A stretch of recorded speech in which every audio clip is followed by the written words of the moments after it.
নাইকো দুর্নীতি মামলা বাতিল চেয়ে বিএনপি চেয়ারপারসন বেগম খালেদা জিয়ার করা লিভ টু আপিল খারিজ করে দিয়েছে আপিল বিভাগ। এর ফলে তার বিরুদ্ধে এ মামলা চলতে আর কোনো বাধা নেই। প্রধান বিচারপতি এস কে সিনহার নেতৃত্বাধীন আপিল বেঞ্চ আজ এ আদেশ দেন। 2 দিন শুনানি শেষে 21শে নভেম্বর আদেশের জন্য দিন ধার্য করেছিল আপিল বিভাগ।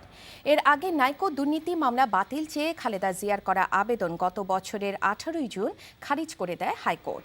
গত 7ই ডিসেম্বর হাইকোর্টের ওই রায়ের বিরুদ্ধে আপিল বিভাগে আবেদন করেন খালেদা জিয়া। নাইকো দুর্নীতি মামলাটি বর্তমানে বৈচারিক আদালতে অভিযোগ গঠন পর্যায়ে রয়েছে। 30শে নভেম্বর এই মামলায় আত্মসমর্পণের পর বেগম জিয়াকে জামিন মঞ্জুর করে বৈচারিক আদালত। মহামান্য আপিল বিভাগ খালেদা জিয়ার লিভ টু আপিল খারিজ করে দিয়েছেন। হাইকোর্টের আদেশ বহাল আছে, কাজেই এই ব্যাপারে এখন নিম্ন আদালতের কার্যক্রম চলতে আর কোনো আইনগত বাধা নাই। সেনা শাসিত তত্ত্বাবধায়ক সরকার -2 ফর্মুলা বাস্তবায়ন করার জন্য একই দিন 2টা মামলা করেছে।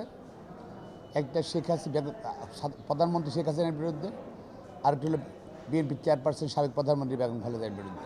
যেহেতু প্রধানমন্ত্রী শেখ হাসিনা উনারটা হাইকোর্টে বাতিল করে দিয়েছে, পরবর্তী সাবসিকুয়েন্টলি অ্যাপ্রুভাল দিয়েছে বেগম খালেদা, তারটা রয়ে গেছে। যদি অপরাধ হয়ে থাকে, এখানে কোনো অপরাধে হয়নি, আর যদি অপরাধ হয়ে থাকে শেখ হাসিনা হলো মূল আসামি, বেগম খালেদা তাকে সাহায্যকারী।